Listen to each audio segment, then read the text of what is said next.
The Neoliberal Project works to advance a liberal society by creating a neoliberal identity, facilitating communities to engage with our ideas, producing new media to spread our ideas, and programming to debate our ideas.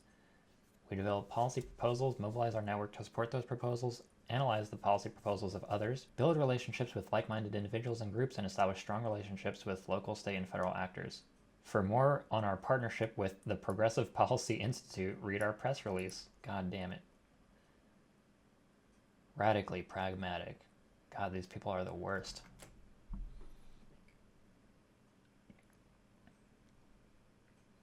Hey, how's it going? Have you started writing part 6? As of 10 seconds ago, yeah, I have started writing part 6. How's it going? So right now I'm just basically making notes to myself about what readings I'm gonna have to do to like figure out the angle of the next episode. And this book, which I've used in several of my videos already, is going to help me again for this next one, which I think is going to be about think tanks and the emergence of think tanks in the neoliberal movement, which starts in Britain. So this episode will actually put some attention on the British side of neoliberalism, since the last episode was mostly focused on America with the Chicago School. This now is going to examine the British side of neoliberalism and see what's going on that side of the Atlantic Ocean. There's one little knot that I'm trying to unravel right now, which is in my last episode, I was planning on eventually getting to these guys, George Stigler and James Buchanan, but I wasn't able to fit them in. So I'm trying to figure out if I could possibly do both of these topics in the next episode, but I'm not sure how these guys could possibly fit, because these guys are both Americans. These guys are both Chicago guys. So how am I gonna bring these Chicago guys into an episode that's mostly about British think tanks and entrepreneurs and stuff? Are you going to talk about the Volcker shock in the next episode? The Volcker shock I'm trying to reserve for an episode that's going to be about the stagflation crisis, and the stagflation crisis is like maybe 1 or 2 episodes ahead of this. My idea is that I'll do an episode on the think tanks and the British neoliberalism, and then the next one might be about Chile and the Pinochet coup that happened in Chile in 1973. And then the episode after that would be stagflation. So in that episode, which I guess you could say would be episode 8, I would talk about the Volcker shock. There's so much stuff to cover. Yeah, tell me about it. Although I think I could honestly do this a lot faster if I was just able to focus on it all the time. It's just my attention gets really fragmented when I have to worry about all this different shit going on in the world, like my bills and the co-op that I live in, which has its own responsibilities. The fact that I can't really go anywhere, so I'm like constantly locked into this room. It makes it very hard to focus for extended periods of time. But this Patreon campaign, it should it's been helping me out a lot in the past couple weeks and months, so it's about time that I put more work into it. So this is another book that has been extremely instrumental for my series. It's called The Road from Montpellerin.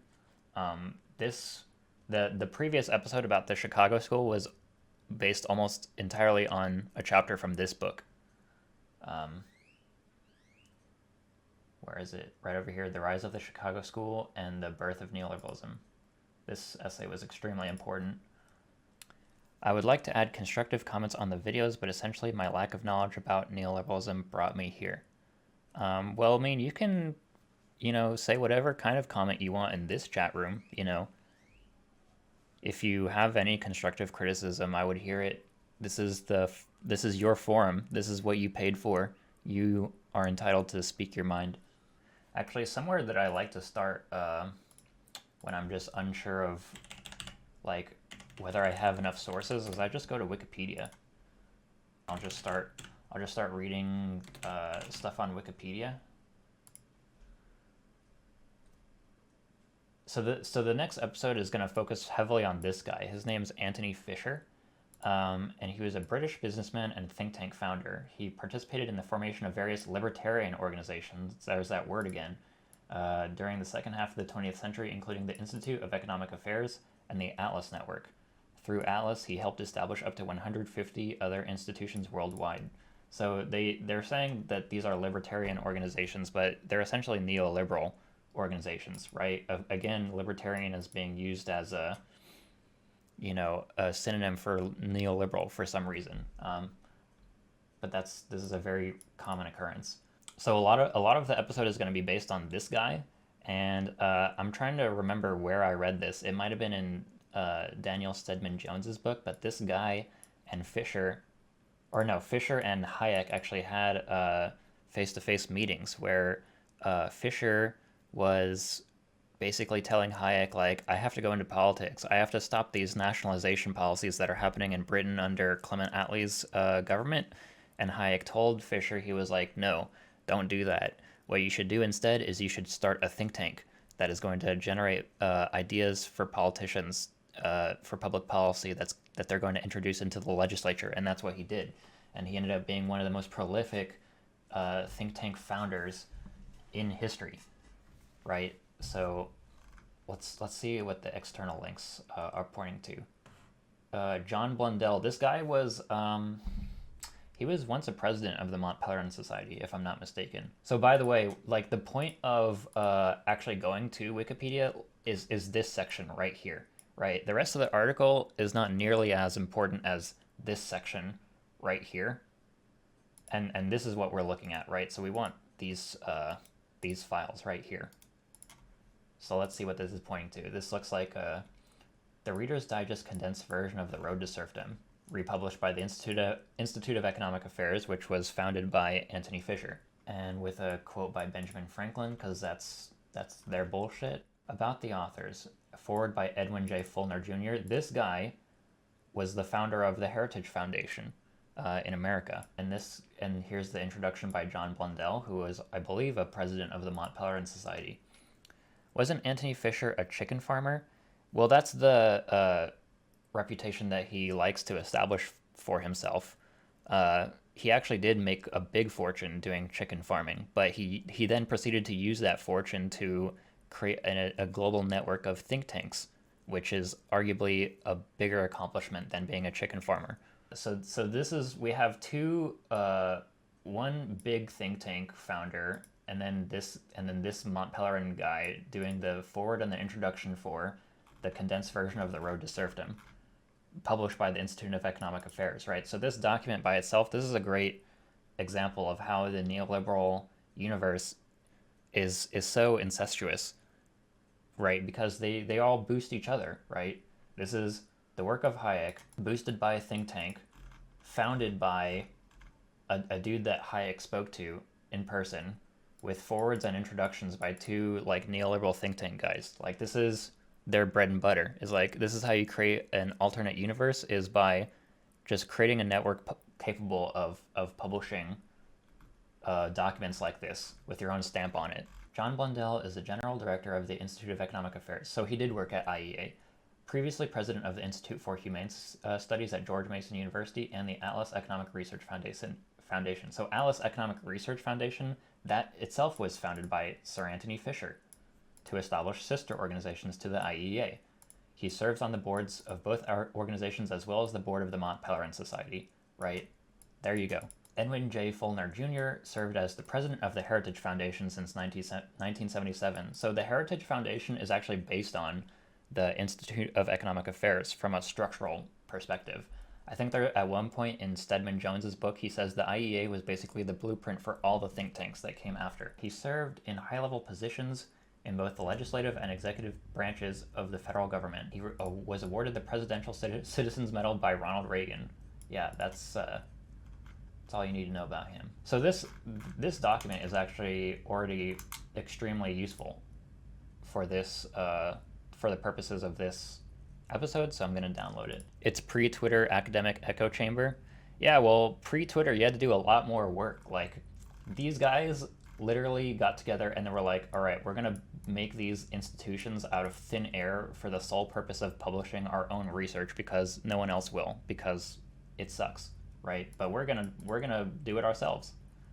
You know, so a lot more work went into publishing these ideas than you would have to do now. You know, all you need is a Twitter account now. Now we're looking at a link from the Wayback.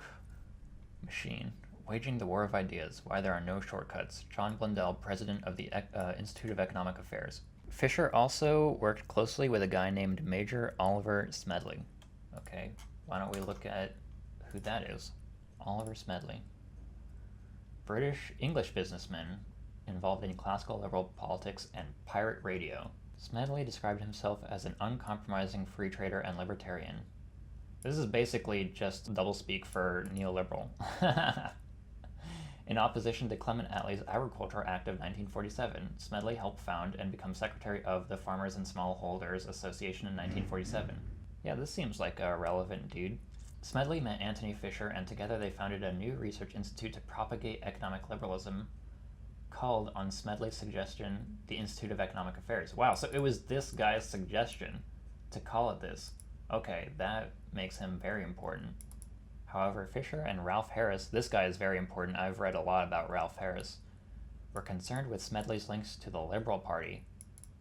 And in 1959, Harris moved the IEA's office from Smedley's office to Hobart Place. Alright, now let's look at the references section.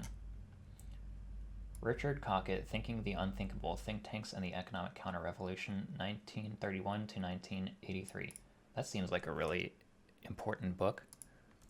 Let's see if we can find that. Bro, what the fuck?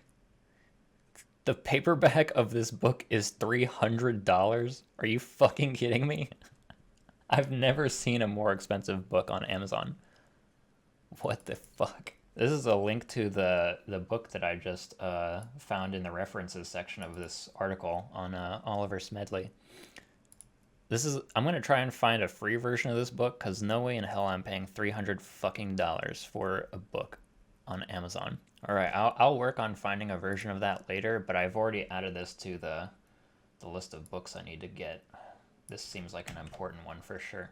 Mike Hudson's Super Imperialism is like $200 to $300 on Amazon. What the fuck is with that? Since when are books selling for more than $100? Maybe you could find a retail version that looks like a school book. These types of books should not be like this expensive, and also not explicitly for school. People should just have this all the time.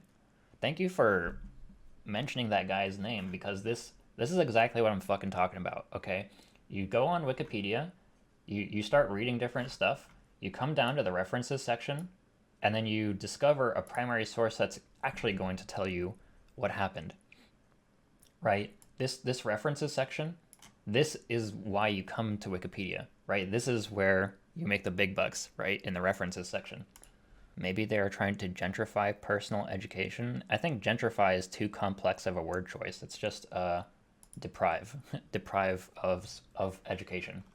So let's go back to this article that we found, Waging the War of Ideas, Why There Are No Shortcuts, John Blundell. So I'm pretty sure that I've read this before, and I'm pretty sure that this makes it explicit, like that this guy was the audience for Hayek's article, The Intellectuals and Socialism, which I talked about in my 4th episode. So let's find out where he mentions this. It is against this background that I start with the publication in March 1944 of Hayek's The Road to Serfdom, a book totally against the tide of the times. The Road to Serfdom was, and is to this day, a powerful attack on socialism and an eloquent plea for a liberal market order. On both sides of the Atlantic, it attracted tremendous attention. The key strategic insights from these writings can be summarized as followed. Socialism came into ascendancy partly because of the failure of liberalism to be a seemingly relevant, living, inspiring set of ideas. Liberalism needed reviving, and towards this end Hayek viewed his creation of the Montpellerin Society, an international community of classical liberal scholars and other intellectuals, as a critical first step. Do not go into politics where you will be imprisoned in a slow process whose outcome was already determined decades ago. Instead, look for leverage in the world of ideas as a scholar, intellectual, or intellectual entrepreneur. Over the long run, it is a battle of ideas, and it is the intellectual, the journalist, novelist, filmmaker, and so on, who translates and transmits the ideas of the scholars to the broader public, who is critically important. He is the filter who decides what we hear, when we hear it, and how we hear it. So basically, like, the great thing about this article is, like, anytime someone ever suggests to you that, like, neoliberalism is not real, neoliberals are not real, you could just show them this article, right? from John Blundell, president of the Institute of Economic Affairs, made in January 1990. Okay, this is not like in post-war, this is not in the post-war world anymore. This is like, 30 years ago. This is perfect proof that the neoliberal movement is real. I fell for the road to serfdom in grad school, one of my biggest embarrassments and regrets. Hey, well, the fact that you are able to recognize that is a great accomplishment, so I wouldn't feel so bad. And now we have a link to Adam Curtis, The Curse of Tina. Okay, so this article is also about Fisher and Smedley. Okay, and here we have a reference to the road to serfdom. How old is this article? September 2011. Yeah, Adam Curtis was on this shit a long time ago. So we got those links from whose page was that? That was Fisher's Wikipedia page gave us those 3 links, right, that we just looked at, and then Smedley's link gave us this book, right, that I'm gonna have to go find to further strengthen the episode. So already you're seeing this is exactly how I start making a video. Browsing on Wikipedia, looking at the references, seeing what links or what books they lead me towards, and then the books and the links themselves are going to be the much more helpful sources, right? So I've already got a big list of stuff to read, but I think that's good for now. I think that's a strong start for the pre-writing. I'm actually going to take this and I'm going to make a new Google Doc that I'm going to share with the patrons. Man, I'm so lucky to have so many patrons to copy and paste into this field. So much snow in Washington right now, it's kind of nice. Snow is actually pretty sweet, I must say. We had snow in Austin one day in late January, and it was really cool. It's a very rare occurrence, but it did happen. Right now it's not snowing though. Right now it's just like everything's frozen. Hey Barack, are you planning on speaking on the rise of the professional managerial class in any future videos? I don't know if I will use that phrase specifically, but the neoliberal approach to changing public perception is very much focused on the professional managerial class. It's very much focused on producing this entire generation of intellectuals and professionals who just repeat neoliberal wisdom and arguments like unthinkingly. And so I'm definitely going to speak about how widespread these ideas became and the fact that it was the professional class and intellectual classes that were targeted to be the disseminators of these ideas. But whether I use the phrase professional managerial class, I'm not sure yet. I've never heard someone call out suburbanite professional managerial class out on creating an exclusive right-leaning cultural insular American experience. I mean, dude, I think you're definitely onto something there. I mean, I lived in suburbs for a decent portion of my life, and I hated it for that exact reason. How you could possibly tie that to neoliberalism, I'm sure that there's a way. It's just not one that I have set out to discover yet. I haven't investigated that particular angle. So yeah, as I said in the chat, the activist and revolutionary patrons can find the link to this Google Doc, which I'll bring back now. So the document is here. It's a pre-writing document. It's not a script. It's just a reading list with some thoughts about what I'm planning to write about. And then when I read these documents, I'm going to take some Rocketbook notes. The PMC is a neoliberal social experiment. Hold on, I'll find links. Okay. If you want, you can comment them on my Neoliberalism Part 6 pre-writing document. I think that you're a $5 or $10 patron, right, Michael? I mean, you could just comment the links on this document, right? You don't necessarily have to link it in this chat, although you could do that if you want to. You could just put the documents in this or the links in this document as a comment, because that's your privilege as a patron. Barbara Ehrenreich is someone you might want to look up real fast. I know Barbara Ehrenreich, not like totally well, but I've definitely know that name. So let's do Barbara Ehrenreich. I don't want to lead your thoughts with my plebness, just expose you to something I think is relevant. No, it's totally fine, man. You're not doing anything wrong.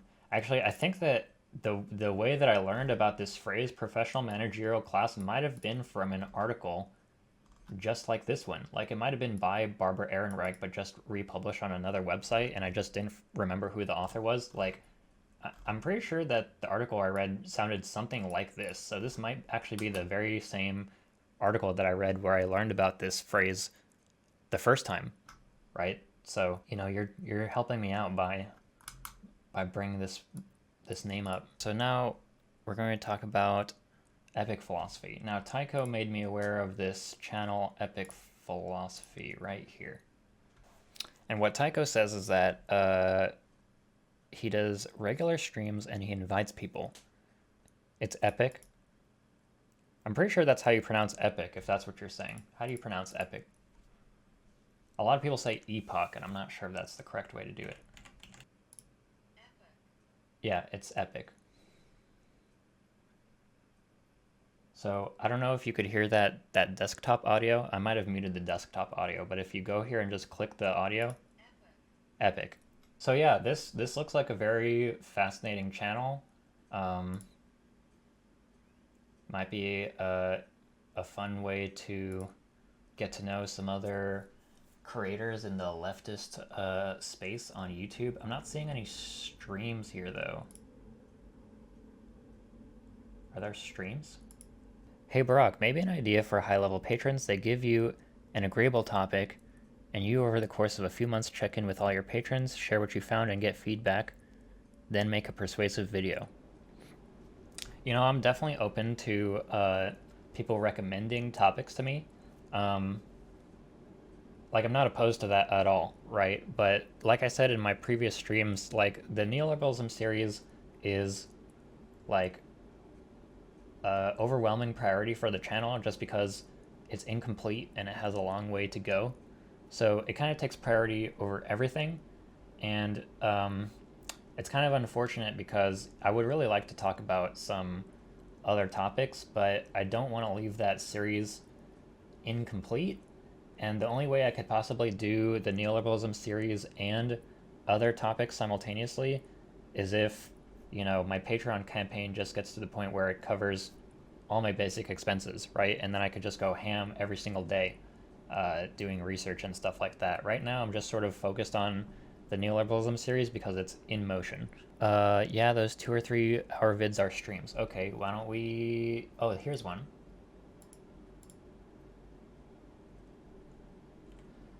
So already this is looking a lot more professional than my own streams. Okay. Is there an interview going on here? Interview with Matt. So Matt, whoever Matt is, doesn't actually appear on screen. That's something I would kind of like to do, is like, if I'm going to have an interview with someone, I would like to have both of their faces appearing simultaneously. If I were to ever do like an interview on my own channel. Well, he does call his channel Epoch Philosophy. I don't know if that's his mistake. Yeah, well, a lot of people mispronounce that word. I mean, there's this coffee chain in Austin called Epic Coffee. Or not Epic Coffee, Epic, what is it called? I haven't been there in so fucking long that I forgot the name because it's all closed down. But it's Epic, but it's a coffee shop, right? But everyone calls it Epoch Coffee, right? That's not how that word is pronounced though. So I don't know, maybe... I mean, if it's the name of his channel, it doesn't matter, because he can call it whatever he wants to, that's not a big deal. But, like, I don't think that's how you would normally say that word. I meant it as a super side project. Yeah, I mean, if I could actually devote the time to investigate any issue that my patrons want me to investigate, I would totally do that. But, right now, it's just hard for me to summon that type of energy, right? Because I want to focus it on the neoliberalism series. And the neoliberalism series is just such an undertaking, and my Patreon campaign is getting close to covering my bills, but it's not there yet. But I don't know, maybe what you're suggesting is the answer. Maybe the way to actually get more support is to actually do topics given to me by patrons. So I don't know, maybe you're onto something. But let's talk about this guy for a second. So Tycho says that this guy invites people for interviews, but I haven't been invited for an interview, have I? Is there, like, something I'm supposed to do to get in contact with him? I don't really think I would agree to an interview until I've actually, like, studied his channel and actually seen what his content is about, because I don't want to just go on someone's channel for an interview for no other reason than, like, You know, I hope that, you know, some of your subscribers become my subscribers. You know, I don't think that's a good enough reason to do an interview. I think the reason to do an interview is because this guy actually knows something that I also want to know and I want to ask him questions about. So if I actually went through his content and I thought of some good questions to ask him or thought of some good topics to speak about, then yeah, I would love to do an interview. But I don't really want to do an interview if the only motivation behind it is like I hope that your viewers become my viewers, right? Just because I managed to appear on your channel. I think that's a terrible reason to do an interview. So I think maybe if I go through this guy's content and it actually makes me think of some things that I would like to ask him, I would totally be down.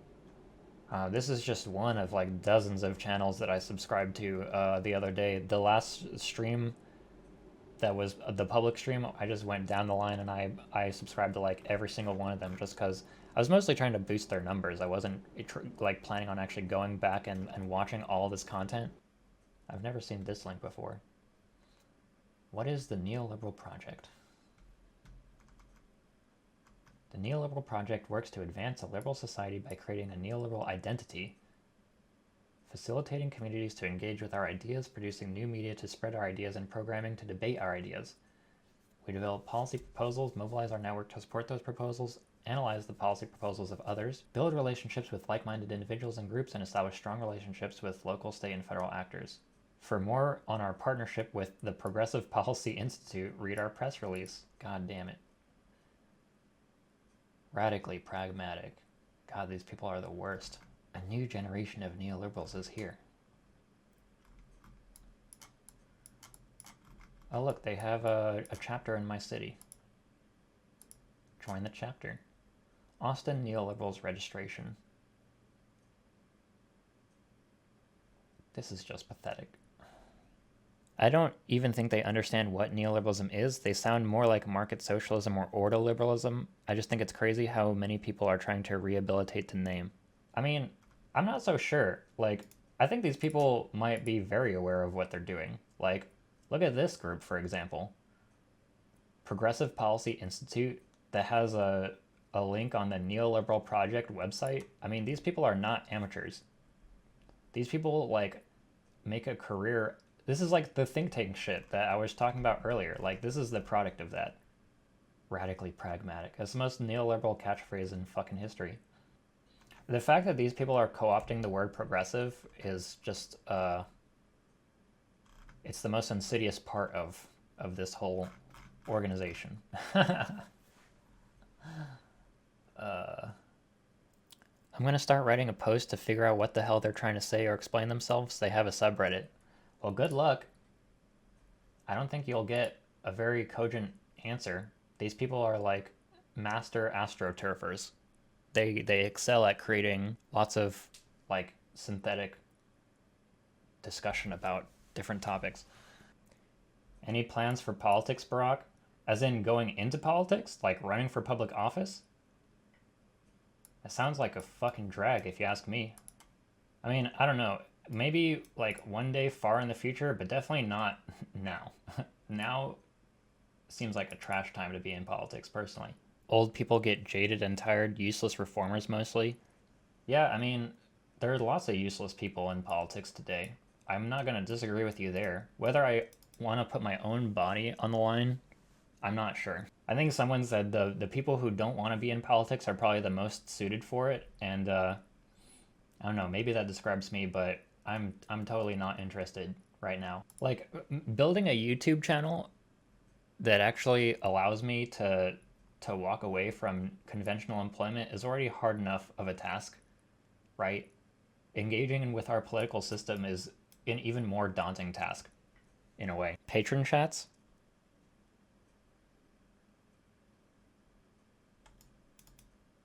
I mean, I guess I could actually literally interview a patron on stream, but there's so many ways that I can already speak to patrons, right? Like I could speak to them in streams like this one in the chat room. I can speak to them one-on-one if they are a $10 patron. But you're right, I suppose I could like interview my own patrons on stream. Get people talking. Yeah, it's not a terrible idea. I'd never thought of it. I'm just wondering like what I would talk about. Because to me it's like you don't schedule an interview unless you're sure that there's like a teachable objective, right, for the interview. So it's like I would have to be sure that whoever I'm going to speak to, we're going to speak about something that's actually going to deliver a tangible benefit, or maybe not a tangible benefit, but like, uh, you know, a deep insight that could only be produced by that combination of people, right? That's my own attitude towards an interview. That's kind of why I didn't want to just hop into an interview with like any random content creator on YouTube because I want to figure out what they're about first. So maybe we know what we're going to deliver for the audience first. I'd like to see you and Thersites, the historian, stream about neoliberalism. He'd be able to talk about the. I just lost my shit.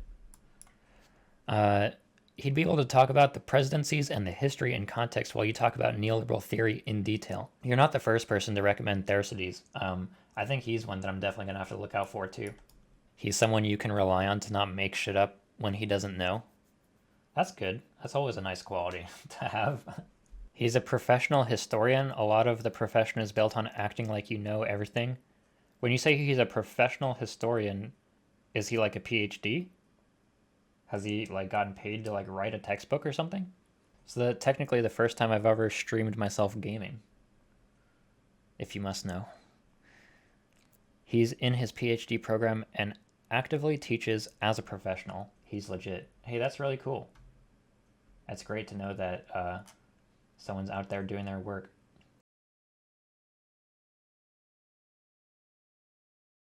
How's it been for you? Tough? Well, I assume that you're referring to the winter storm. I went to go stay at my brother's apartment, which was actually not bad at all. But yeah, I did have to wait a while to go back to my own apartment. I think I got power back on Wednesday. It was a lot earlier than I was expecting. I thought I was not going to get until this weekend, but thankfully it didn't last that long. I actually got away pretty lucky compared to a lot of people in the state. That's good. My cousin in Dallas had a baby on Wednesday, a boy. It was 8 pounds. Wow, congratulations to your cousin. That's an amazing event. By the way, what I'm doing right now is I'm taking notes on what I'm reading and I'm uploading them to the Dropbox, which you can see on the left side of the screen here. So right now I'm about to upload another page and you're gonna see it appear in Dropbox in just a second. So the document is going to be called Direct Quotations number 3. You're going to see it appear in the folder right now. See, there it is. So these direct quotations files, this is what I'm writing right now. So if you have access to this Dropbox, you can just open that up and see what I'm jotting down.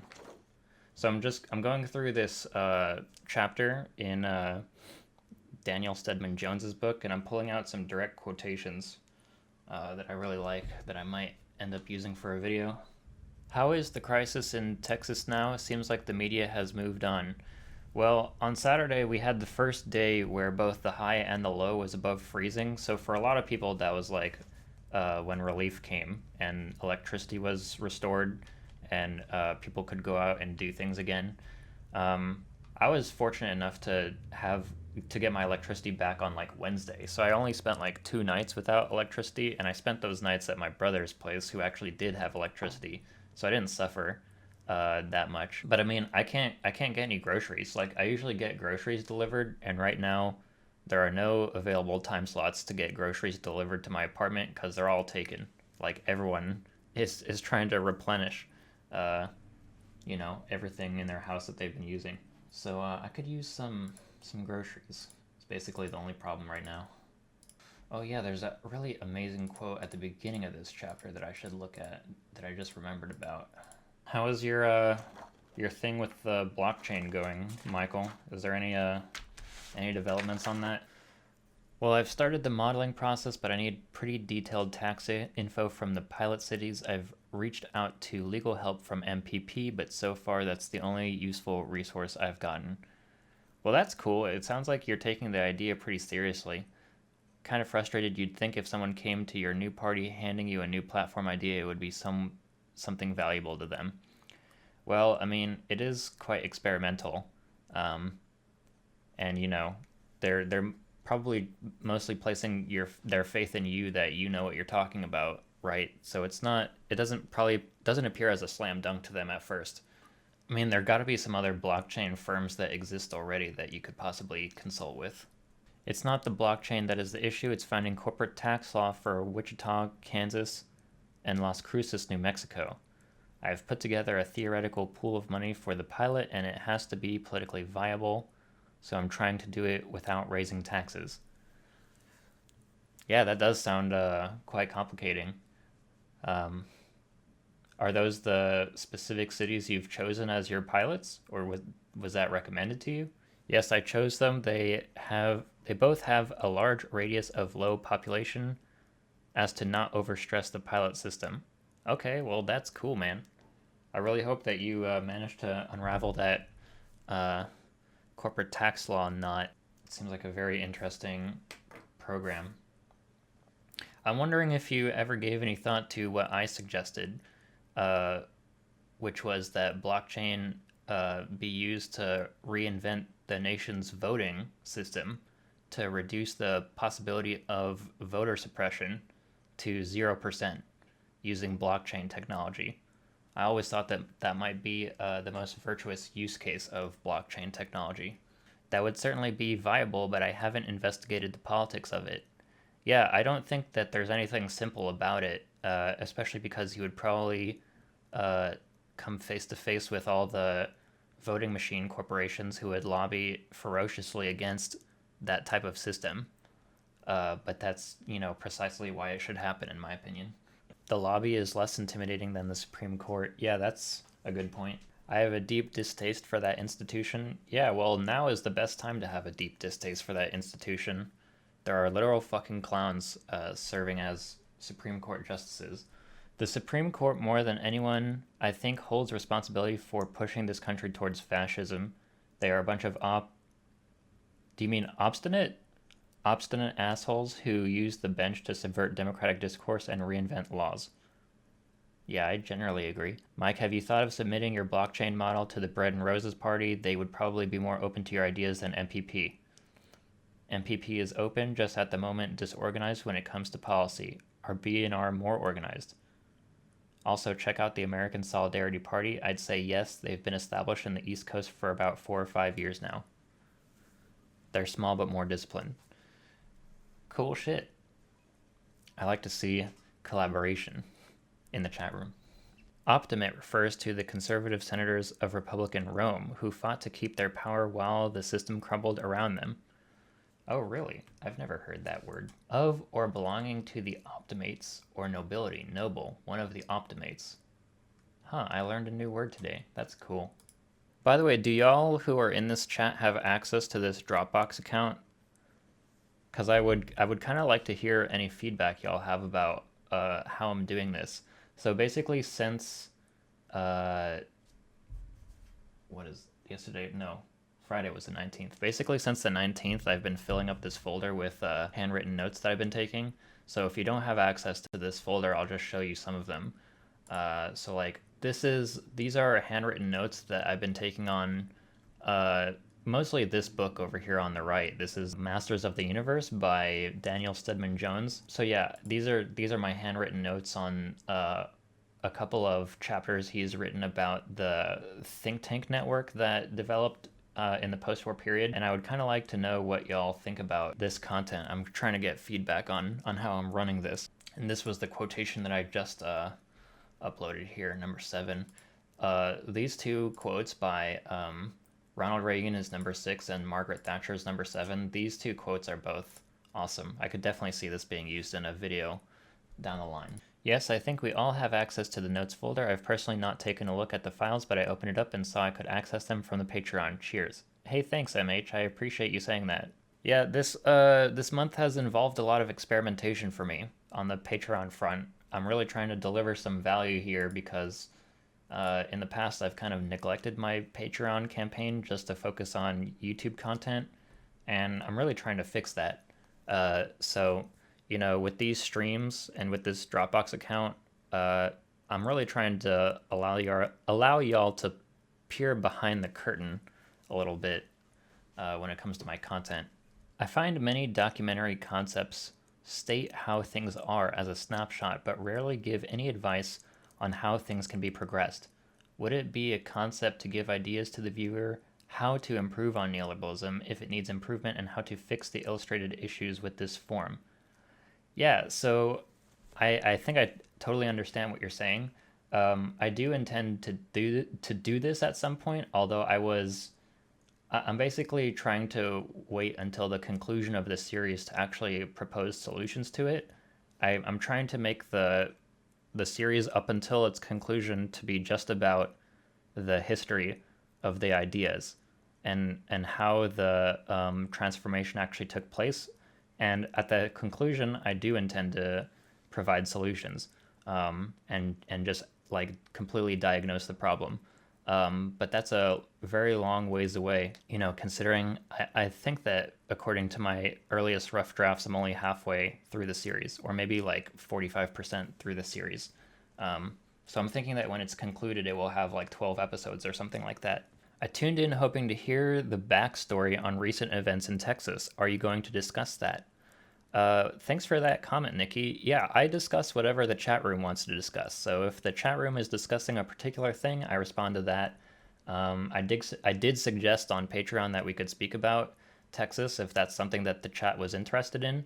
I also found this article that I thought maybe we could talk about, which was about how uh, natural gas companies are making a lot of money off the spiking prices of natural gas, which is, kind of like neoliberalism in a nutshell, right? There's no limit on the prices of these commodities, even if they're like life preserving services, right? So this is like, neoliberalism exhibit, 10 million or whatever.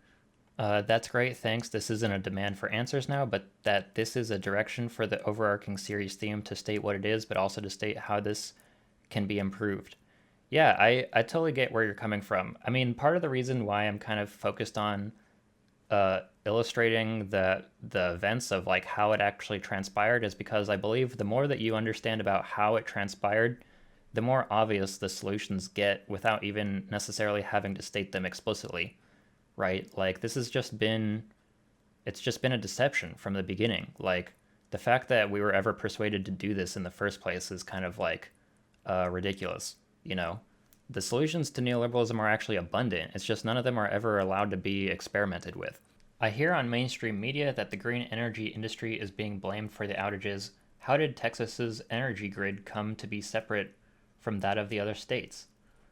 That's a great question, Nikki. So, yeah, Texas is very unique in that it's one of the very few states, or maybe even the only state, that's not uh, like participating in the federal electricity grid. And this can be basically explained by Texas's attitude towards like the federal government in general and how they just want to maintain Texas as like this free market paradise that doesn't take direction from, the federal government. And so Texas has this organization called ERCOT, which is Electric Reliability Council of Texas. So this group has actually come under quite a bit of fire for the outages. Um, but in reference to what you're saying, like, Republican leadership, like the governor of Texas, Greg Abbott, and the senator Ted Cruz, they're blaming green energy because at some point there was this story or this meme being thrown around that like the wind turbines had like frozen and they were like not turning anymore, and they were like, oh, green energy is to blame for all this, when green energy is like a small fraction of the energy that gets produced here. Like I think at least over 80% of it is natural gas, right? So it was natural gas that failed. It wasn't green energy, right? And if anything, the green energy was like holding up way more of its weight compared to the rest of the uh, energy infrastructure. So you're correct that green energy is being blamed. But as for your other question, how did Texas's energy grid actually come to be separate from the other states? That's something that I don't really know a whole lot about, which we could look up. So maybe if we look up ERCOT on Wikipedia, we will get some history. ERCOT is one of the first independent system operators in the United States and one of 9 ISOs in North America. ERCOT works with the Texas Reliability Entity, one of 8 regional entities within the North American Electric Reliability Corporation. So it sounds like as early as 1970, the power grid of Texas has been independent. Blaming green energy is just an excuse for avoiding the inevitable transition to green energy. Yeah, you're essentially correct. I mean, it's hilarious. Like these fucking idiots like Greg Abbott and Ted Cruz are blaming the Green New Deal, which is a policy that has not even been passed.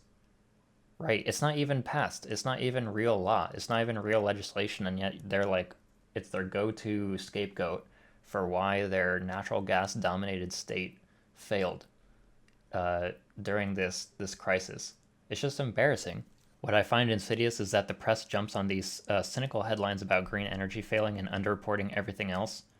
Yeah, I mean, that's just par for the course, though. I mean, if you're talking about a cable news network, these networks, their boards of directors are comprised of like exactly the wrong people, who are going to cover exactly the wrong things and who have enormous financial stakes in industries that they should be divested from if they're even going to sit on the board of directors of a cable news network. Mainstream media exists to manufacture consent. Yeah, again, essentially correct. I mean, the usefulness from mainstream media comes from basically being able to put your finger on the pulse of what the ruling elite actually wants you to believe, which it by itself is a very useful measurement. It's crazy to me that the Supreme Court can say you can't restrict political spending because it restricts speech, but then say that companies can own and profit from speech. That seems paradoxical to me. Yeah, I mean, the ruling is nonsensical, as nonsensical as it is dangerous. They don't care about paradoxical or self-contradictory pronouncements because Americans are mostly just hanging out on social media or struggling to make a living. Yeah. I mean, the essence of neoliberalism is that, unless you're chosen, you're not allowed to participate. Kind of. It kind of has a religious undercurrent to it in a way. The way that the market omnipotently replaces an invisible god, and so on and so forth. There's something that you could say about that. I need to go back and watch again. Very content dense. Can't digest all of it in one listening.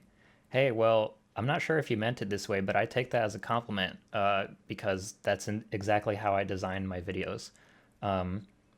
If the viewer needs to view it like, twice, 3 times, or maybe even 4 times to understand the intended argument, I view that as a win because not only does it mean that they're rewatching my content, but it means that, even one piece of content has, what's the word that I'm looking for? In gaming, it would be called replayability, but it's got to be something different for YouTube content. It's sort of like like renewable interest. I don't know if that's the right term. But yeah, that's how I design them. Because if I'm making you wait like months and months for a video, it might as well be so good that you need to watch it multiple times. Yay, we did it. All right, I'm gonna put this away for now. I got 10 meaty quotes for us to look at. What are y'all talking about? I hear Stephanie Kelton talking about MMT, but it doesn't completely make sense to me. I'm not a fan of MMT. There is no good explanation for inflation to suit my skepticism. I am constantly asked by people in my comment section to investigate MMT, and I don't even claim to have an opinion about it. I just haven't done my research. I've been recommended Stephanie Kelton's lectures. The only thing I read about MMT was like years ago at this point, and it was just an article basically saying it might not be all that it's cracked up to be, right? But I'm not going to base my opinion just on that. I just literally haven't done the work of getting to the bottom of what it means. But I get asked in the comments all the time to discuss it, so I think at some point I will have to do it. The world is drowning in inflation, just like in the MMT model. Interestingly, neoliberalism fixates on inflation as like one of the prime evils in the world. Like neoliberalism hates inflation, and it will use inflation as the reason why socialist central planning or government intervention can never be allowed to be experimented with because of the risk of inflation. But ironically, inflation occurs a lot in societies that have a neoliberal economic configuration. Chile in 1973 and throughout the 70s was a great example of that. Sounds like this is an issue that at some point I will have to confront because it appears as though my own followers have strong opinions about it. I wonder if there's a Wikipedia page on it.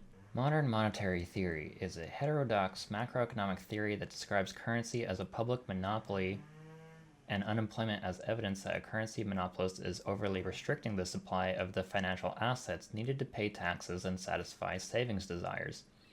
MMT is an alternative to mainstream macroeconomic theory. It has been criticized by well-known economists, but is claimed by its proponents to be more effective in describing the global economy in the years following the Great Recession of 2007 to 2009. MMT argues that governments create new money by using fiscal policy. According to advocates, the primary risk once the economy reaches full employment is inflation, which can be addressed by gathering taxes to reduce the spending capacity of the private sector. MMT is debated with active dialogues about its theoretical integrity, the implications of the policy recommendations of its proponents, and the extent to which it is actually divergent from orthodox economics. Okay, so the primary risk once the economy reaches full employment is inflation. This is actually an insight that I think someone arrived at a long time ago named Michael Kalecki. If you ever watch videos of Mark Blythe on YouTube, he likes to bring up this guy Michael Kalecki. And I think this is the document in which he describes that Keynesianism doesn't take into account inflation. And I haven't actually read this document all the way through, but if this is what Kalecki is saying, that Keynesianism doesn't take into account inflation, then maybe what's being said in this Wikipedia page actually makes sense. Because once the economy reaches full employment, the primary risk is inflation. And this is also what neoliberals use to basically argue that full employment is like never a good idea, and the government should never be empowered to actually try to achieve full employment because inflation is the risk, right? And neoliberalism thinks of inflation as like the biggest evil in the world besides government intervention itself. So this sentence might actually make sense. But again, a neoliberal would use that as justification for why government intervention and full employment should never be like goals. But I don't think that's, the proper conclusion to draw from that statement. I just think that inflation is a risk that you have to take into account when you reach full employment, and full employment is generally a good thing. The principles. The main tenets are that a government that issues its own fiat money can pay for goods, services, and financial assets without a need to first collect money in the form of taxes or debt issuance in advance of such purchases, cannot be forced to default on debt denominated in its own currency, is limited in its money creation and purchases only by inflation, which accelerates once the real resources of the economy are utilized at full employment. So is limited in its money creation and purchases only by inflation, which accelerates once the real resources are utilized at full employment. So this is like an elaboration on what it said up here. Can control demand pull inflation by taxation, which removes excess money from circulation. In the previous paragraph, it said reduce the spending capacity of the private sector. This is probably what neoliberalism considers like completely unacceptable. Like the idea that you could reduce the spending capacity of the private sector, like this is the devil to them, that you would even suggest this. But if that's the way to fight inflation, that's like a great counter argument to neoliberalism. Does not compete with the private sector for scarce savings by issuing bonds. These tenets challenge mainstream economics' view that government spending is funded by taxes and debt issuance. The first four MMT tenets do not conflict with mainstream economic understanding of how money creation and inflation works. However, MMT economists disagree with mainstream economics about the fifth tenet on the impact of government deficits on interest rates. So this fifth point is actually the one that's the most controversial. Does not compete with the private sector for scarce savings by issuing bonds. A lot of this sounds like a foreign language to me, honestly, because I'm not really an economist. I'm just like a person who just tried to learn as much as I could about this. But I think that there's a good reason why my followers have been telling me to study up on this subject, because it does seem very relevant to the problem of neoliberalism itself. Cost push inflation is what is said to have happened in the 70s and was the failure of Keynesianism, I think. So you might be referring to stagflation, which is the combination of inflation and high unemployment. I don't really think MMT is all that revolutionary or anything. Well, I mean, you have to understand that even ideas that aren't necessarily revolutionary are just going to be shot down because the paradigm we live in is like completely hostile to any alternatives, right? So even an idea that in a sane society would not be that controversial, like MMT, is going to come against a brick wall because we live in a society that's hostile to like any suggestion of an alternative. I have to leave now. Thank you for this discussion. Hey, thank you for being here, Nikki. It was super cool. Uh, I hope that you will join us again next week where we're going to do this again. I think MMT would work great if we could get rid of the professional managerial class as a culture and integrate them back into American culture. They would respond to MMT the way they did in 1980s Soviet Union and not want to save or work. You know, I recognize that you're very passionate about the professional managerial class, and I just wanted to show you something that I found earlier today that reminded me of you. So, oh, here we go. Yeah, so Virtue Hoarders, the case against the professional managerial class. I just came across this today. It seems like a very fascinating book, and it's brand new, you know, copyright 2021. I think Jacobin's YouTube page, our YouTube channel, just had an interview with the author of this book, so maybe you want to check that out. I don't know if you can hear this, but someone is like mowing their lawn like right outside my window, so if you hear that noise, I apologize. Oh boy, why don't we take a look at some of the quotes that I wrote down today? Because there were a lot of good ones. These are all from, excuse me, Daniel Stedman Jones's book, by the way. So here we go. Here's the first one. So this is a quote by Henry Hazlitt from 1984. He was looking back on the work of Leonard Read, who was a man that we looked at back in the 5th episode, who founded the Foundation for Economic Education, which actually predates the Montpellerin Society. So Hazlitt writes, "It is astonishing how soon Leonard's action began to produce important results. Friedrich Hayek in London, impressed by Read's initiative, raised the money next year, 1947, to call a conference at Vevey, Switzerland, of 43 libertarian writers, there's that word again, mainly economists from half a dozen nations. The group of 10 of us from the United States included such figures as Ludwig von Mises, Milton Friedman, George Stigler, and Leonard Read. That was the beginning of the still flourishing and immensely influential Montpellerin Society, now with several hundred members from dozens of countries.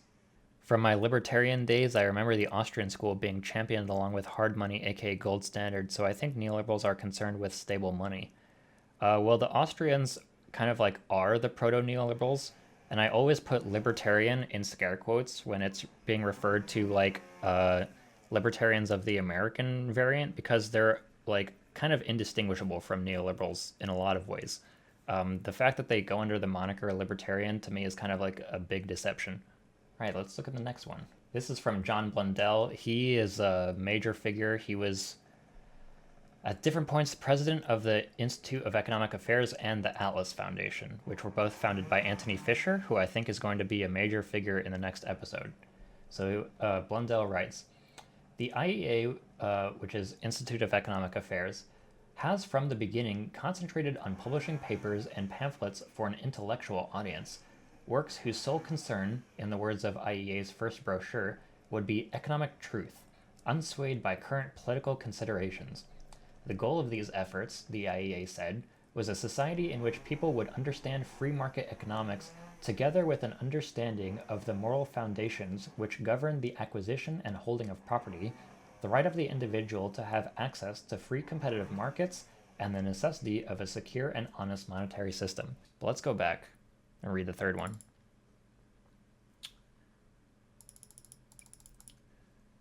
So this is a quote by Anthony Fisher, who I think is going to be a major figure in the next episode, and he was a British businessman who went on to found like a lot of the most influential think tanks, neoliberal think tanks in the world, including the Institute of Economic Affairs, which itself was the blueprint for think tanks that were then replicated based on the IEA's model in America. Like the Heritage Foundation is a clone of IEA, and so is the Cato Institute.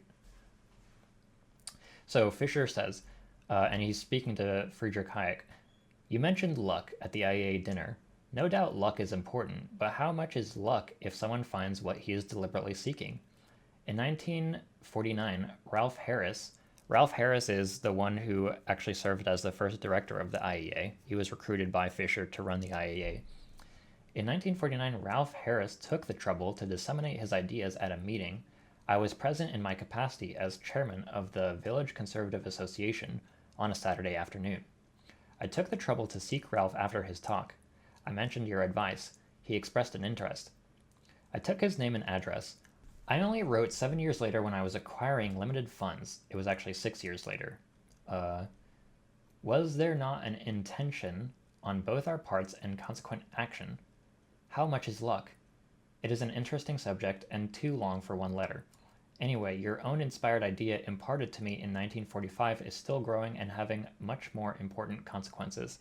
So what Fisher's referring to here is Fisher actually went to Hayek in 1945 to his office at the London School of Economics, and Fisher was like, hey, I read The Road to Serfdom, and I think I'm going to go into politics, to try and combat all these policies happening under Clement Attlee. And Hayek says, don't do that. What you should do instead is you should start a think tank. And I think the reason why Hayek suggested this was based off of Leonard Read and the FEE in America. So Hayek saw the FEE, and he got his idea to run the Montpellerin Society from that. And Hayek also went and told Fisher, like, you should start a think tank. You shouldn't go into politics. And so Fisher took Hayek's advice, and that's what he's referencing in this letter. All right, let's look at the next one. To my knowledge, there are now 11 institutes either trying to get started or beginning to run reasonably effectively. I am in touch with other people on every continent, and if I had the time and money, many other institutes would get going quickly. Personally, I am just beginning the difficult stage of developing what Ralph Harris and I are calling the Atlas Foundation, with tax-exempt status in England and the United States. First, this I hope will give me a base from which to work outside existing institutes.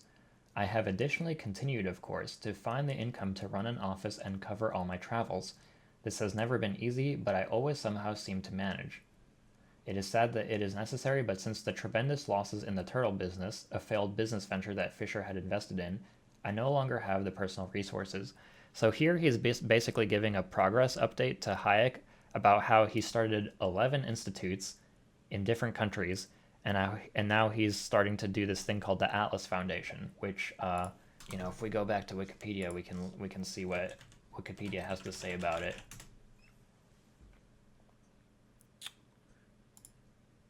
Atlas Network, formerly known as Atlas Economic Research Foundation, umbrella for libertarian and free market groups. Of course, it won't use the term libertarian, or not. It won't use the term neoliberal to describe itself. So this is what Anthony Fisher founded. Atlas was founded in 1981 by Sir Anthony Fisher, a British entrepreneur, after founding the Institute of Economic Affairs in London in 1955. And these are some of the other institutes that he helped found. So those were the quotations that I took down today. And again, I took all those quotations from, let me show you the book. I've brought this book on stream a couple of times, and it's one of my favorites. So this book is called Masters of the Universe by Daniel Stedman Jones. Hayek, Friedman, and the Birth of Neoliberal Politics. So this book is super crucial for my series, and all the quotes that I just read to you were from this book, and like one section of one chapter of this book, right? So it's pretty incredible in terms of how helpful it's been for my understanding of this issue.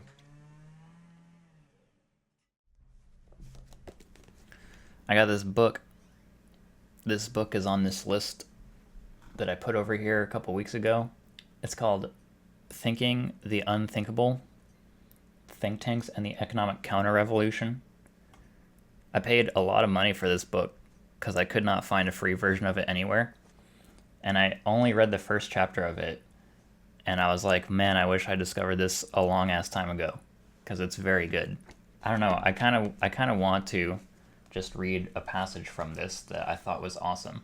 At one point in this intro, it talks about how in Britain, you had this advancing march of what the neoliberals like to call collectivism, which is like basically social policy, public policy that actually like benefits the public and seeks to actually achieve specific social outcomes based on social justice. And even though Britain was like kind of the home of economic liberalism, no one was paying attention to that because in Britain it was very stale. However, in Austria, the idea of economic liberalism, the philosophy of economic liberalism was actually fresh, which is where you got the Austrian school of economics, where you got people like Hayek and Mises. And one sentence in here says, and this is a reference to when Hayek joins the faculty at the London School of Economics. So the sentence reads, Hayek thus joined the exodus of the Austrian school to Britain and America.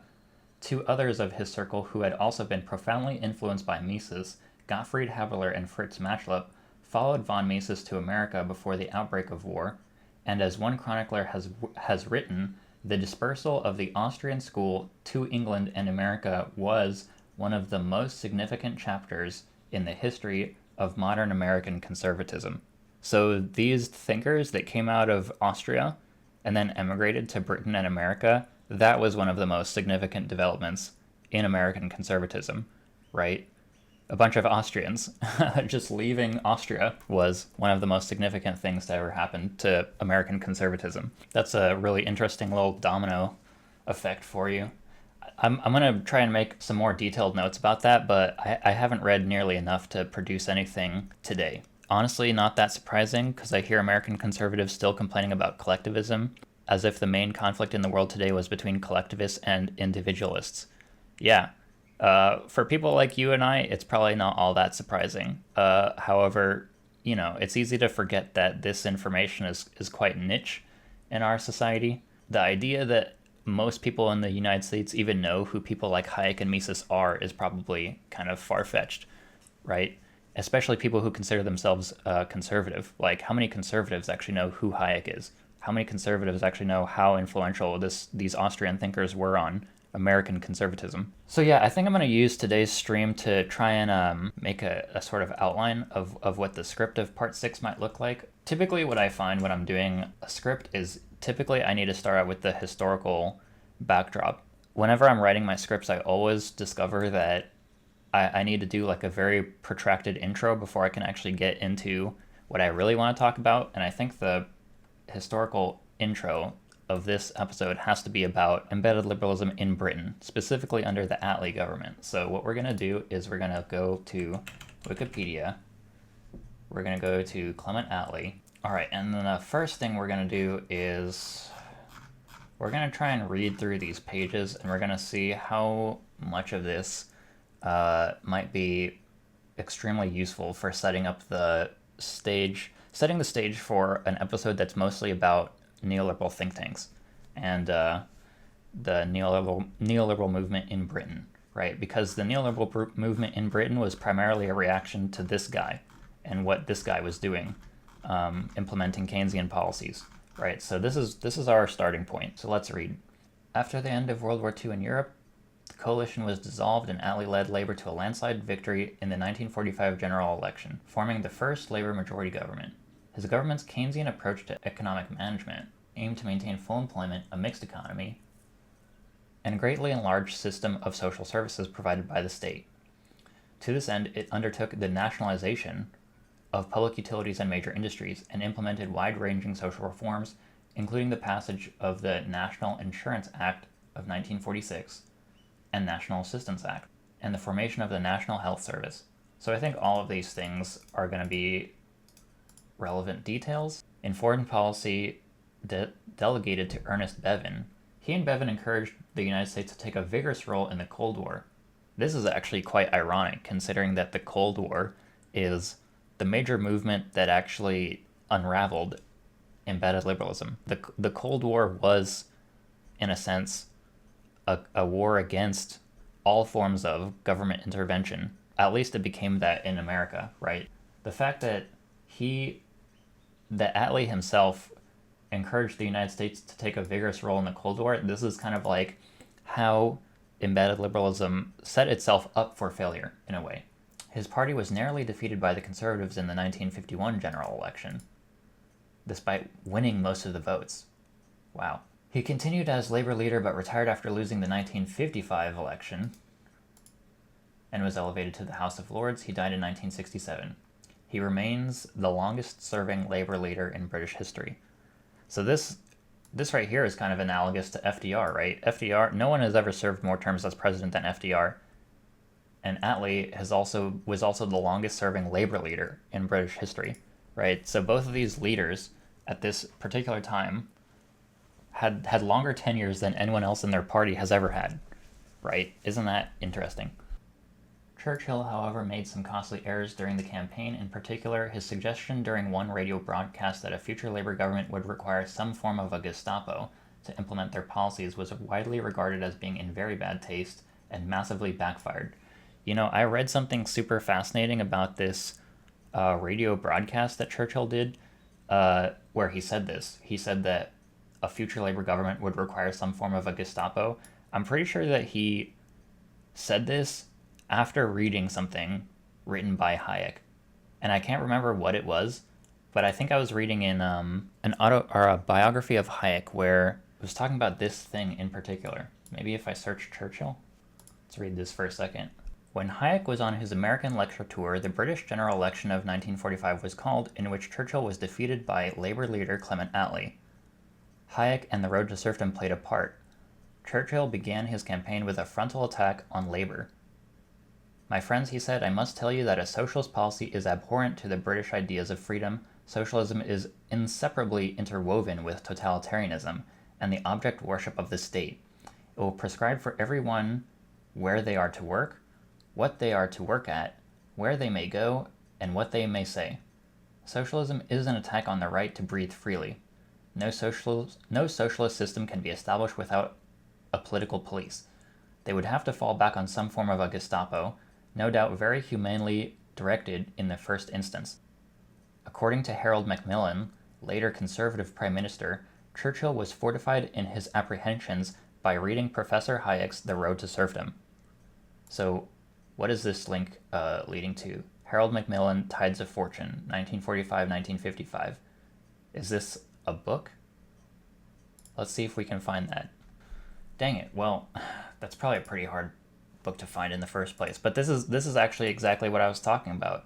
So according to Harold Macmillan, Churchill was fortified in his position by reading The Road to Serfdom, right? So it was literally because of him reading The Road to Serfdom that he made this speech that massively backfired and actually handed Labour the election, right? Isn't that awesome? That's pretty funny. Yeah, this says, Churchill's speech backfired, especially his reference to the Gestapo, for he was seen as equating his former partners in the wartime coalition government, Attlee and Labour, with the Nazis right when the worst news about Germany was coming out, the concentration camps and mass murders of Jews. Attlee replied in his nationwide radio speech the following night that Churchill's position was the second-hand version of the academic views of an Austrian professor, Friedrich August von Hayek. Isn't that crazy? Hayek was like literally... his writings were like determining the outcome of the 1945 election that would end up creating the biggest labor majority in history, right? Isn't that insane? So that I think is a fact that will make it into the video just because that's just so fascinating, right? And it's those nuggets that really make a great video right there. All right, let's get down to nationalization. Attlee's government also carried out their manifesto commitment for nationalization of basic industries and public utilities. The Bank of England and civil aviation were nationalized in 1946. Coal mining, railways, road haulage, canals, and cable and wireless were nationalized in 1947, and electricity and gas followed in 1948. Dude, that's huge. The steel industry was nationalized in 1951. So it says, nationalization failed to provide workers with a greater say in the running of the industries in which they worked. It did, however, bring about significant material gains for workers in the form of higher wages, reduced working hours, and improvements in working conditions, especially in regards to safety. Speaking of the complications of privatization versus nationalization of industries, there's a video by Unlearning Economics that goes into detail about the pros and cons of each, at least with regard to British Rail. That sounds like an interesting channel. Unlearning Economics. Wow, that's quite a bit of subscribers. Response to Philosophy Tube, response to Sean, response to ContraPoints. Is this person really taking on the giants of BreadTube 10 months ago? This is a relatively new channel that's destroying me in terms of subscribers. That's kind of interesting. Alright, we'll keep an eye on that one. Unlearning Economics is really good. I'm subbed on Patreon.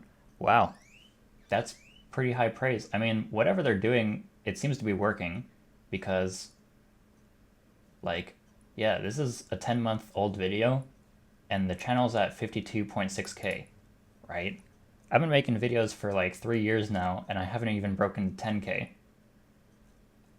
And clearly going head to head with the giants of BreadTube has been fruitful for their channel. He's an economist by profession. Well, that definitely gives him an advantage, I would say. I'm definitely not an economist. That's why I have to do so much research just to be sure that I'm not, like, making up shit. I have a feeling I should probably watch this person's videos. I could say that about a lot of the people I'm subbed to.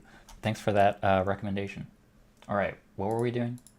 Economy. Alright, this might be juicy. Despite these problems, one of the main achievements of Attlee's government was the maintenance of near full employment. The government maintained most of the wartime controls over the economy, including control over the allocation of materials and manpower, and unemployment rarely rose above 500,000 or 3%. Inflation rate was also kept low during this term. The rate of unemployment rarely rose above 2%. When the Attlee government was voted out of office in 1951, the economy had improved compared to 1945. The period from 1946 to 51 saw continuous full employment and steadily rising living standards, which increased by about 10% each year. During that same period, the economy grew by 3% a year, and by 1951 the UK had the best economic performance in Europe, while output per person was increasing faster than in the United States. Careful planning after 1945 also ensured that demobilization was carried out without having a negative impact upon economic recovery, and that unemployment stayed at very low levels. Energy. 1947 proved a particularly difficult year for the government. An exceptionally cold winter that year caused coal mines to freeze and cease production, creating widespread power cuts and food shortages. It sounds like something that happened to me in Texas just last week. Alright, so we have a couple of books here that we might be able to look at if we need more information about Clement Attlee. Alright, so what do we got so far? We got Churchill's Gestapo speech influenced by The Road to Serfdom. Churchill speech backfires. Major labor victory in 1945, labor accomplishments, and then labor is out of power in 1951. But here's the thing, just because labor was out of power in 1951 doesn't mean very many of these things were actually repealed, right? A lot of this stuff was preserved by the conservative administration which followed them, which I think we ought to look at too. A lot of it is dedicated to foreign policy. So what I'm actually trying to find right now is, like, I don't remember where I read this, but just because the conservatives took power in 1951 in Britain doesn't mean that a lot of the accomplishments of Attlee's government were actually, like, taken away. A lot of that stuff was actually preserved, right? And the fact that a lot of the accomplishments of labor were preserved is actually what spurred the conservative grassroots to start to become very disillusioned with the conservative establishment. And this is even more true in America. In America, it's way more intense how disillusioned the conservative grassroots became with the establishment, because Eisenhower basically, preserved a lot of what FDR did without touching it really. He didn't get rid of Social Security. He didn't get rid of a lot of FDR's accomplishments, and a lot of conservative grassroots activism saw this as like a big betrayal. So I'm trying to see if maybe the same thing occurred under Churchill. I mean, I think that must be the case, because like the NHS, the National Health Service didn't disappear just because Churchill was prime minister again. All these other accomplishments of the Attlee government didn't just disappear. I think that's a very crucial point. All right, but this is a decent starting point for a video. So the point of going into all this detail about post-war Britain is to actually set up for this encounter between Hayek and this man named Anthony Fisher. And I believe that the majority of the episode is actually going to focus on this guy in particular, but it's really focused on the concept of think tanks, which he's very involved in. So Fisher is this British businessman who's like very disturbed by the nationalization policies happening in Britain. And so he goes to Hayek at his office at the LSE after reading The Road to Serfdom. And Fisher's like, I want to go into politics because I want to be a conservative or Tory MP and I want to fight against these nationalization policies happening in the Labour government. And what Hayek tells him is, no, you shouldn't do that. You shouldn't go into politics. What you should do instead is you should start a think tank. And the reason why Hayek was saying that is because Hayek had already gone to America, or maybe this was before he went to America, but he was already aware of the existence of the Foundation for Economic Education, which was founded in America by Leonard Read with the help of Harold Leno from the William Volcker Charities Fund. And Hayek considered the Foundation for Economic Education to be one of the early models for a think tank, right? And how effective a think tank could be at actually changing economic attitudes and changing culture, especially amongst professionals, right? So what Hayek tells Fisher is, don't go into politics. What you should do is you should start a think tank, and this is exactly what Fisher does. So, but this encounter happens because of Fisher's disgust with the Attlee government. So this is why this intro is necessary. I have some notes about Fisher floating around here. Let me see if I can find them.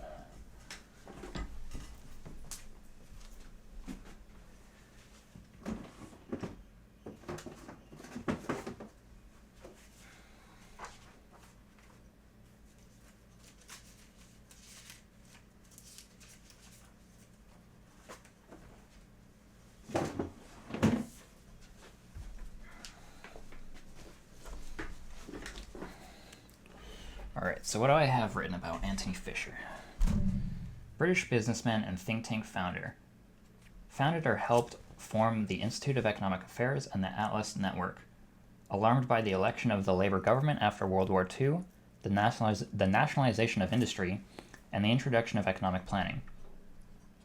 He read The Road to Serfdom in 1945 and later sought out Hayek at the London School of Economics. Fisher told him of his plans to go into politics, but Hayek suggested think tanks were the best vehicle for effecting political change.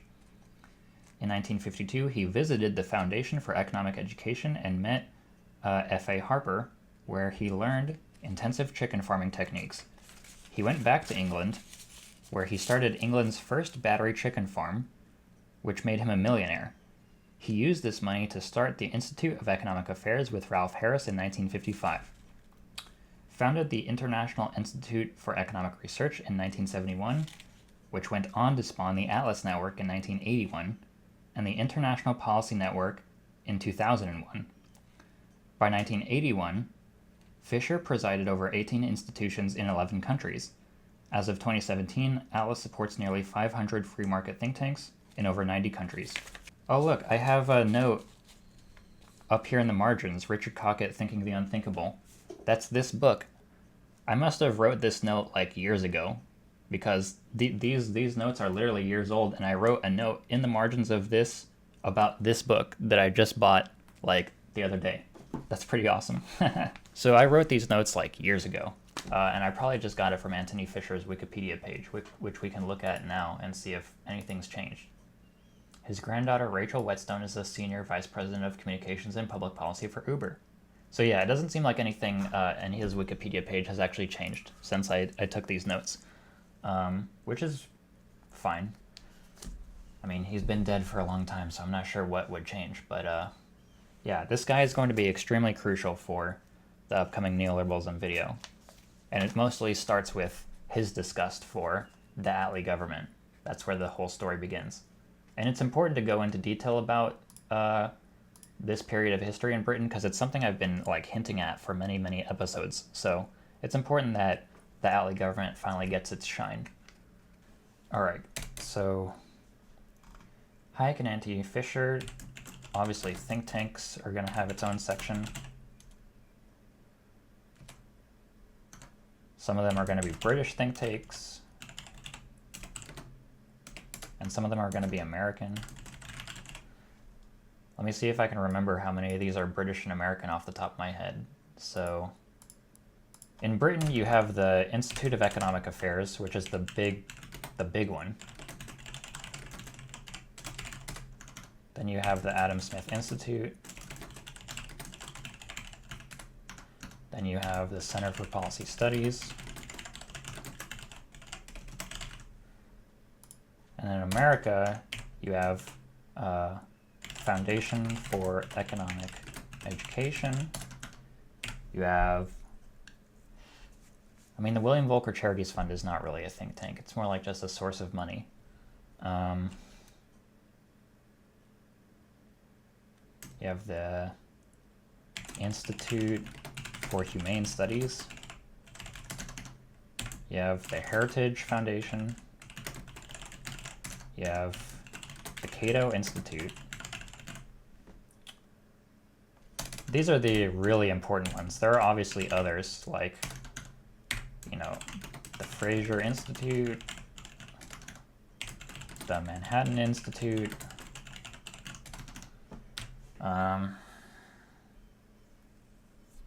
Fuck, which other ones did I say? I can look at my previous videos for this point, actually. Here it is. Hold on. Yeah, and look, I already hinted at this. Okay, so you see how in the third episode, right? I've already set up for this episode that I'm about to do, right? Here's Anthony Fisher and here's Hayek. I already did the setup for this episode. And here's the list of, yeah, okay, so that's one that I forgot. American Enterprise Institute. That's very important.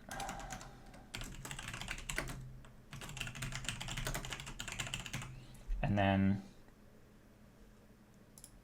I don't think the Atlas network is necessarily British. It's more international in nature.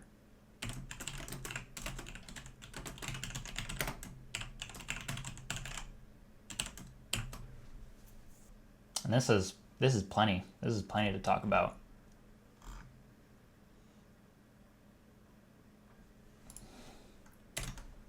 So Fisher's encounter with Hayek.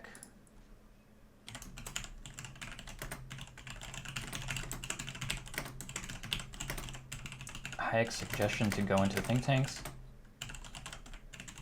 rather than politics.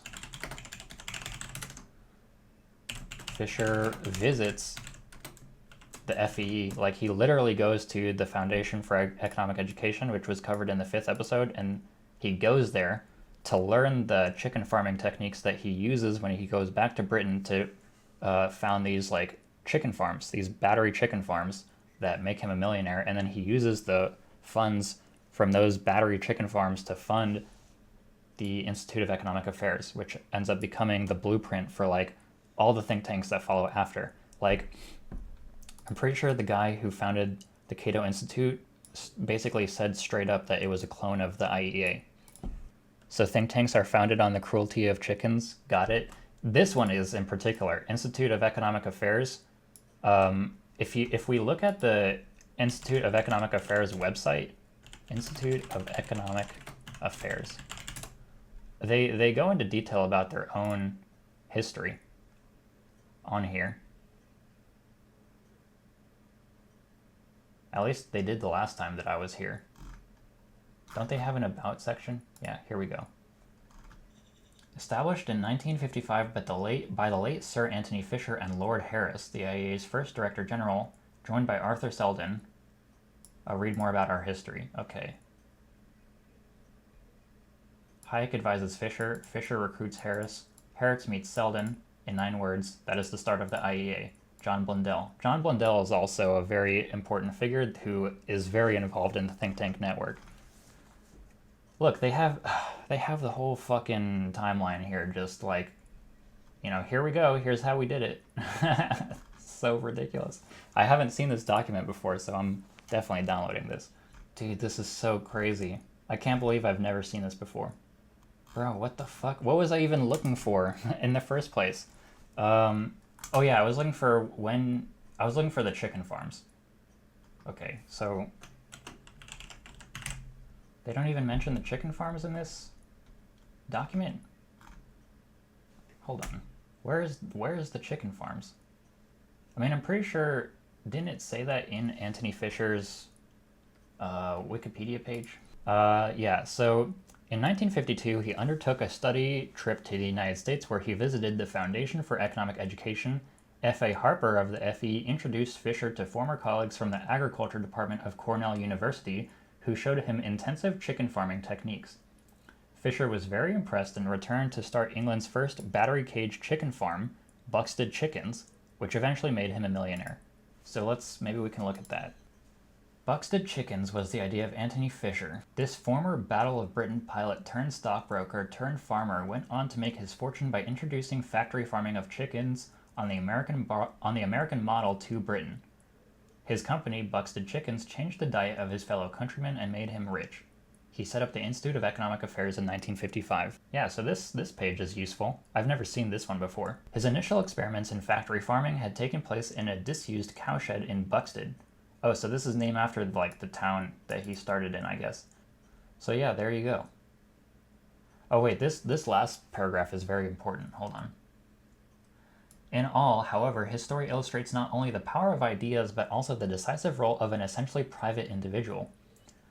From Forbes magazine, the following recent tribute from Oliver Lewin, a brilliant young conservative politician rising in the party hierarchy who showed a rare understanding of Fisher's role, may have actually underestimated his influence. Without Fisher, no IEA. Without the IEA and its clones, no Thatcher and quite possibly no Reagan. Without Reagan, no Star Wars. Without Star Wars, no economic collapse of the Soviet Union. Quite a chain of consequences for a chicken farmer. This quote right here, this is not the first time that I've read this quote, but this quote, I believe, was actually once on the IEA website. Why I can't find it now, I don't know. But this quote is for sure appearing in the next video, right? Because this is like, you know, everyone thinks of neoliberalism as such like a hidden conspiracy. Like they're constantly like laying it all out for you right here. Like look at this goddamn document. They're just laying out exactly how they fucking did it. It's all public information. You know, it's not some like massively hidden conspiracy. It's like very out in the open. And then they like modestly refer to Fisher as a chicken farmer instead of like literally like you know, an ideological entrepreneur who like destroyed the post-war consensus using a bunch of like think tank fuckery, right? It's such a great story. But I mean, this was the writing of who said it? Oliver Lewin, right? Let's see who Oliver Lewin is. A British politician who served as the Member of Parliament for West Dorset.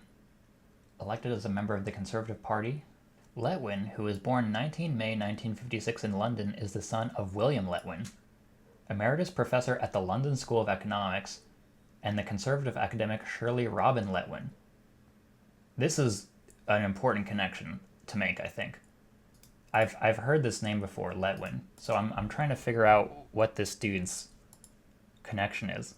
So both of his parents went to University of Chicago, which we already know is like a neoliberal, like ground zero in America.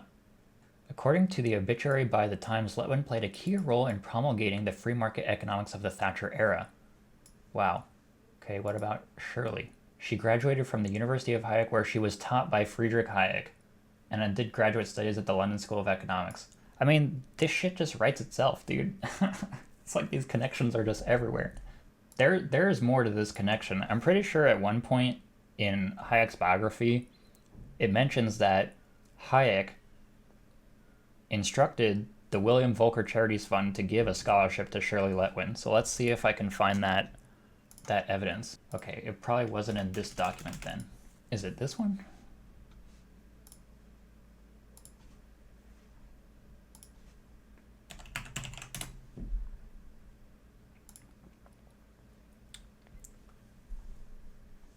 Leno was also responsible for helping Hayek get off the ground.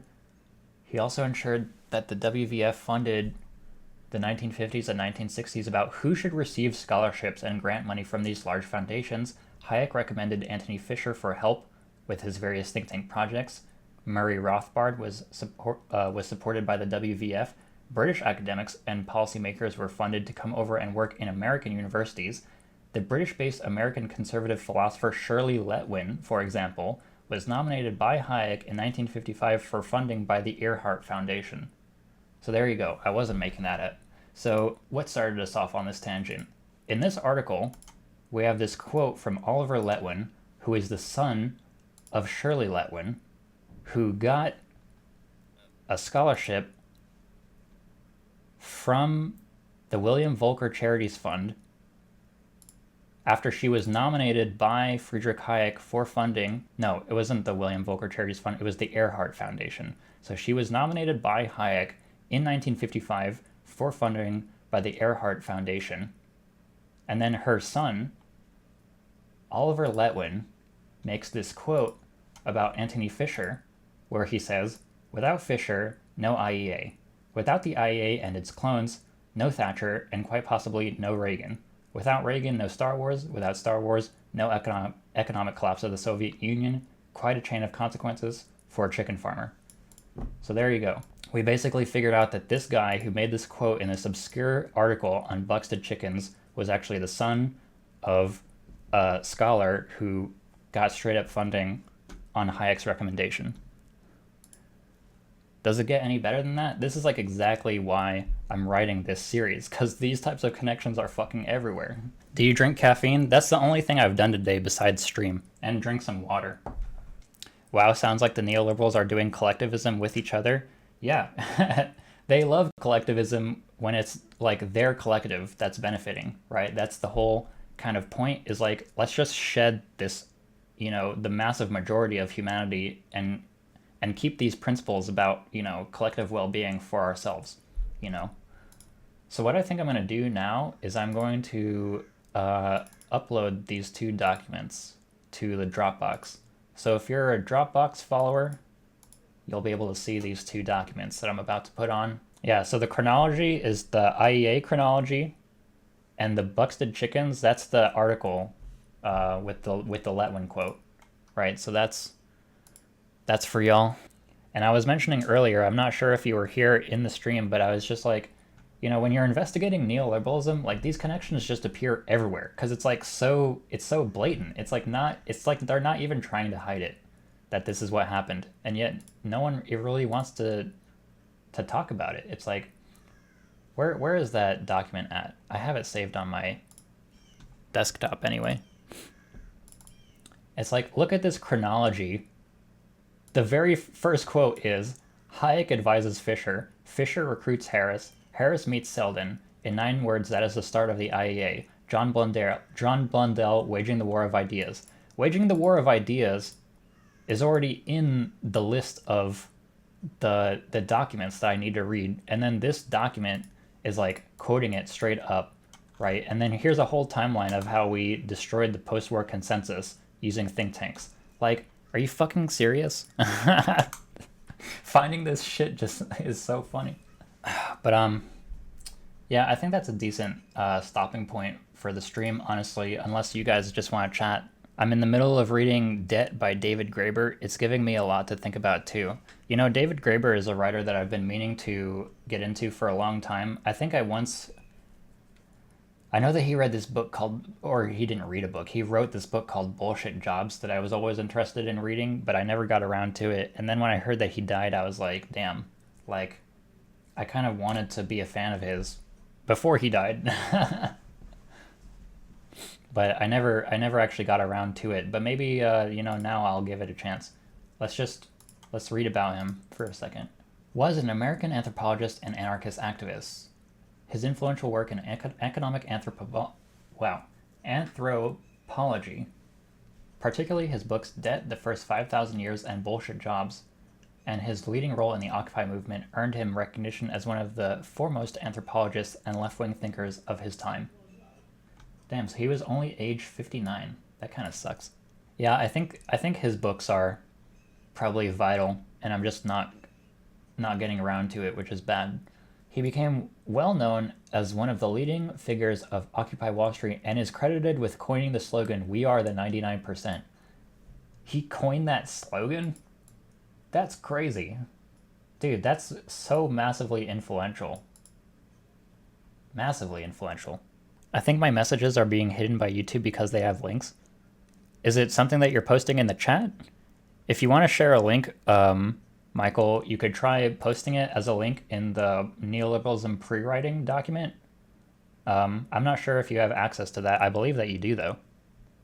Graeber finished a book before he died that he wrote with David Wengrow called The Dawn of Everything. Oh wait, this says October 19th, 2021. So this is coming out. There is an article on medium.com about radicalizing the professional class I'd love to get your take on when you get the chance. Sent you the link via DM on Patreon. All right, let's look. From February 2020. So this is over a year old at this point. Radicalizing professional managerial class. Much has been written about this class, also aptly dissected by historian Thomas Frank in Listen Liberal. If you've never read Listen Liberal, that book is fucking awesome. That book is one of the books that made me want to write the neoliberalism series in the first place. This book is awesome if you've never read Thomas Frank before. The article does a good job of pointing out what they do for the system as a class. Well, the article is called Radicalizing Them, so I want to hear about how do you radicalize them? The Radicalization Project. The central claim here isn't that there is an awakening that defies centuries of socialist theories about class. Instead, at this stage of extreme wealth and income inequality, environmental degradation that the wealthy prepare for by purchasing luxurious doomsday bunkers, the fate of the PMC is becoming tied to the working class. Yeah, this fact is evident. Whether these people actually realize this is the case is another question. I like this article. Thank you for showing it to me. Barack audiobook tier sub, Poggers. You know, the only thing, I won't say the only thing stopping me, but the reason why I haven't gravitated towards doing an audiobook is not just because recording an audiobook is a lot of fucking work. Okay, recording is not easy, and obviously the series isn't done yet. And if I was to try and record an entire 12-part series, that would be a lot of work. But also, I'm kind of nervous that, some of my work hinges too strongly on the sources that I'm using. And so I don't want to make an audiobook unless I would be giving it away for free or something, right? Because the idea of charging for an audiobook kind of, I don't want to say opens me up to accusations of plagiarism, but I just want to make it clear that I'm basing this off the works that I've been reading. It follows the structure of the books that I use very closely at some instances. So I don't want to sell work that doesn't belong to me. But yeah, you're not the first person to suggest an audiobook. I've read that in the comments on my YouTube videos before. I mean, I just use your videos as audio anyway at work. Hey, that's cool, Dunkelheit. I really appreciate that. That's a cool. It's cool to think that people are just listening to my content while they're doing other stuff. I mean, I consider the visual aspect of the video to be very important, but even someone who's listening to it, I think, will enjoy it. The visual content is important to me personally because it's so many content creators are just recording themselves speaking to a camera, and I've always just considered that way too low effort. If I just made videos of myself speaking into a camera about neoliberalism, I don't think they would be nearly as powerful, in my opinion. Don't know if it'd make a huge difference. I mean, I use the visual content to sometimes add depth and flavor to what I'm actually speaking about. So that part is important to me. But the fact that people are just listening to it doesn't bother me at all. I'd rather they be listening to it and not watching it than not even consuming it at all, right? If people just treat it like a podcast, that's totally cool. No problems with that whatsoever. I think that's a great compliment. It's great to have people listening to me, even if they're not watching the visual content. The visual content is very important to me though. It's probably the hardest part of making a video besides writing the script itself. And so I try to put a lot of thought into what's appearing on screen at the moment that I say a particular word or phrase. Well, thank you all for joining me today for this weekly stream. This was an entertaining one for me personally. I hope it was entertaining for you as well. And please join me next week where we're going to be continuing the research on neoliberalism part 6. And I think that because I did 3 streams in February and the end of the month is today, I'm going to be compiling these streams into a compilation that is actually going to appear on my public YouTube channel. So keep your eyes peeled on the YouTube channel because I'm going to be uploading some snippets of all the streams that happened this month into that video for the YouTube subscribers so that they can see what we're up to in these weekly streams and see what they're missing out on. So thank you for joining me. I hope you have an excellent rest of your Sunday.